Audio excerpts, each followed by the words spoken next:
Bonjour à tous et bienvenue, c'est Alex, préparateur physique et diététicien sur olympefit.fr et aujourd'hui nous allons parler des exercices à grande longueur musculaire. Rappelez-vous, la dernière fois dans ma dernière vidéo sur ce sujet, je vous avais dit que c'était vraiment le sujet chaud du moment. Les grandes longueurs musculaires peuvent vraiment changer la façon dont on fait nos exercices. Donc c'est un sujet qui attire beaucoup l'attention des scientifiques dans le domaine de l'hypertrophie.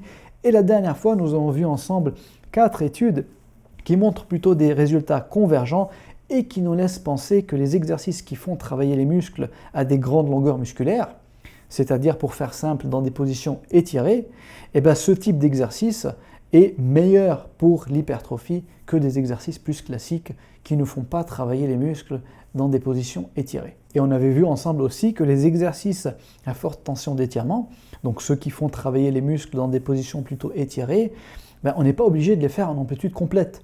On peut très bien les faire en amplitude partielle pour avoir presque le même résultat que l'amplitude complète, voire même un meilleur résultat que l'amplitude complète, comme nous l'avons vu ensemble la dernière fois avec l'étude de Pedrosa. Donc pour comprendre un peu tout ça, nous allons très vite rentrer dans la pratique et je vais vous montrer quelques exemples. Et nous allons commencer par le bas du corps. Ça serait intéressant d'utiliser ce concept et de profiter de ce concept des grandes longueurs musculaires pour essayer de mieux cibler le droit fémoral. Alors vous savez très bien que c'est un muscle biarticulaire qui s'insère au niveau du bassin et au niveau du genou, du tibia, d'accord? Donc il traverse l'articulation de la hanche et l'articulation du genou, et il est responsable de la flexion de la hanche et de l'extension du genou. La plupart du temps, quand on travaille le droit fémoral, on va uniquement le travailler suivant sa fonction d'extension du genou, comme par exemple quand on fait des leg extensions. Sauf que dans cette position, le droit fémoral, au niveau de la hanche, il est plutôt raccourci parce qu'on est assis et que la hanche est en flexion.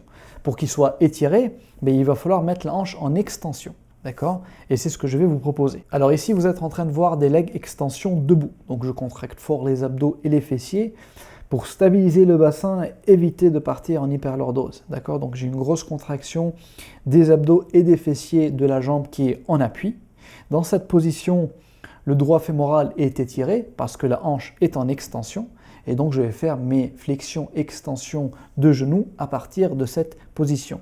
Alors notez que le pied d'appui est surélevé pour stabiliser le bassin, donc pour que mon bassin ne bascule pas à droite et à gauche, et aussi pour éviter de taper contre le sol à chaque fois que je fais mon extension de genou. Le deuxième exercice que je peux vous proposer, ce sont les sissy squats avec TRX. Donc c'est un exercice que j'ai découvert sur la chaîne de John Meadows. Et ici, le but est toujours le même, c'est-à-dire mettre la hanche en extension pour étirer le droit fémoral et favoriser son travail. Dans cette position, bien sûr, j'ai toujours les fessiers et les abdominaux contractés pour éviter une cambrure et une hyperlordose et une antéversion du bassin. Et dans cette position, je suis en train d'essayer de cibler tous les muscles du quadriceps, pas uniquement le droit fémoral, mais aussi les 3 vastes, donc les 3 muscles monoarticulaires du quadriceps. Pourquoi? Parce que vous voyez bien l'amplitude de flexion du genou, elle est maximale. Et donc ici, on a aussi les 3 vastes qui sont étirés. Donc c'est un excellent exercice à faire plutôt en fin de séance. Quand les quadriceps sont chauds, ils ont déjà bien travaillé, ils sont fatigués, vous pouvez les finir avec ce genre d'exercice. Pour les ischio-jambiers, vous savez très bien que ce sont des muscles biarticulaires qui traversent encore une fois l'articulation de la hanche et celle du genou. Ils sont responsables de l'extension de la hanche et de la flexion du genou. Maintenant, quand je fais des leg curls allongés sur le ventre, sur la machine, j'ai la hanche en position d'extension. Donc les ischio-jambiers ne sont pas dans une position étirée. Alors que si je me mets sur les leg curls assis, dans cette position, la hanche est en flexion et donc les ischios se retrouvent allongés. Sauf peut-être, bien sûr, le chef court du biceps fémoral qui, lui, est monoarticulaire, il traverse uniquement l'articulation du genou. Mais pour tous les autres muscles, ils se retrouvent dans une position qui est étirée et donc potentiellement le leg curl assis serait supérieur et meilleur que le leg curl allongé pour le développement et l'hypertrophie des ischio-jambiers. Alors pour le haut du corps, je pense directement aux deltoïdes et aux élévations latérales.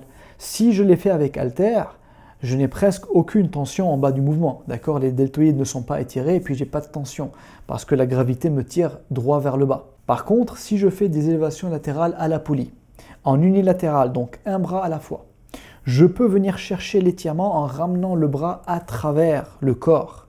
D'accord? Dans cette position, je suis en train d'étirer le deltoïde. En plus, je vais régler la position basse de la poulie pour avoir directement de la résistance dès le début du mouvement. Donc je suis en train de mettre les deltoïdes dans une position étirée et dès le début du mouvement, j'ai de la résistance. Donc je suis en train de profiter de cette méthode des grandes longueurs musculaires et potentiellement peut-être améliorer et optimiser l'hypertrophie du deltoïde. Je peux aussi faire le même type de raisonnement, le même type de travail pour le deltoïde postérieur. Donc ici, je vais venir l'étirer avec un travail à la poulie aussi, toujours en unilatéral. Je vais faire des mouvements d'abduction horizontale. Alors ici, l'astuce pour bien cibler le deltoïde postérieur, c'est de laisser vraiment l'épaule partir vers la poulie au début du mouvement.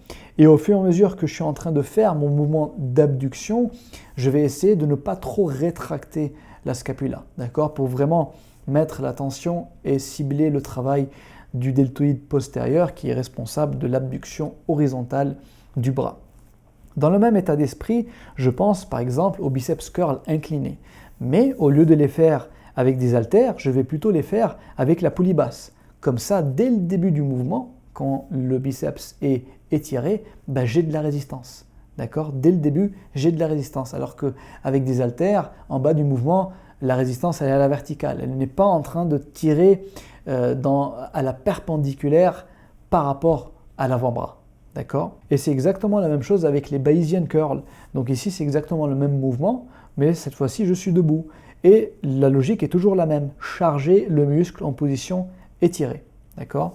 Donc je vais venir chercher à faire une extension complète au niveau du coude à la fin de chaque répétition. Pour les triceps, on va faire des French press à la poulie ou aux haltères.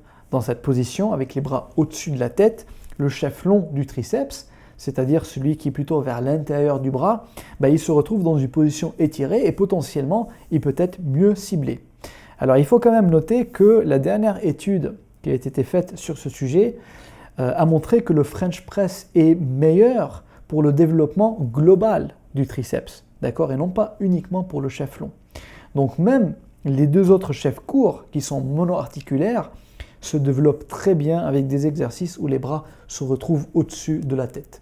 Et bien sûr, on peut faire la même chose avec une poulie haute où on va chercher une extension des triceps avec les bras en position au-dessus, overhead, au-dessus de la tête. Pour les pectoraux, on peut aussi penser aux écartés, bien sûr, mais au lieu de faire une amplitude complète, je vais uniquement faire une amplitude partielle et je veux rester plutôt en bas du mouvement, tout au début de la phase concentrique, quand les muscles sont étirés, parce que c'est dans cette position où la tension est maximale. Si je monte en haut, je n'ai presque plus aucune tension, puisque les bras de levier sont minimes, et la gravité me tire directement vers le bas, au-dessus de l'articulation de l'épaule. Je n'ai plus aucun bras de levier qui agit au niveau des pecs, et donc la tension est minime. Donc je vais plutôt essayer de rester en amplitude partielle, en bas du mouvement, et profiter du coup des grandes longueurs musculaires. Et d'ailleurs, vous pouvez aussi profiter de l'amplitude partielle sur les autres exercices qu'on a vus ensemble. Par exemple, sur les biceps curls, vous n'êtes pas obligé de faire l'amplitude complète. Vous pouvez uniquement rester en bas et ne faire que des amplitudes partielles. Surtout par exemple à la fin de la dernière série, quand vous êtes un peu fatigué, vous ne pouvez plus faire des amplitudes complètes, restez en bas du mouvement et faites encore quelques répétitions amplitude partielle à des grandes longueurs musculaires. Je ne pense pas que c'est une mauvaise idée. Pour le dos, je vous propose cet exercice. Donc ici, c'est toujours la même chose. Le but, c'est de rechercher un étirement du grand dorsal en laissant partir un peu l'épaule vers l'avant et vers le haut. Donc je vais laisser la poulie m'étirer le bras et l'épaule. Et ensuite, bien sûr, je pense à rétracter la scapula en tirant. Ici, pareil, on est en train de chercher l'entraînement aux grandes longueurs musculaires. Et donc, je peux très bien faire cet exercice uniquement en amplitude partielle. Je ne suis pas obligé de le faire en amplitude complète. Donc voici, on a vu rapidement quelques exemples d'application de ces entraînements à grande longueur musculaire pour les quadris, pour les ischios, pour le dos, pour les pecs, pour les épaules, pour les biceps et pour les triceps. Alors bien sûr, il en existe plein d'autres. Et bien sûr, pour ceux d'entre vous qui ont déjà pas mal d'expérience en musculation et qui connaissent un peu l'anatomie, vous pouvez très bien en imaginer et essayer de trouver des astuces et des positions qui profitent au mieux de cette théorie des grandes longueurs musculaires. Essayez et partagez avec moi vos ressentis. Je serais vraiment intéressé d'avoir vos retours d'expérience et qu'est-ce que vous en pensez de cette théorie des grandes longueurs musculaires? Est-ce que c'est quelque chose qui était déjà présent dans votre programme? Je présume que oui, puisque dans tous les cas, les exercices à forte tension d'étirement profitent pleinement de ce concept des grandes longueurs musculaires.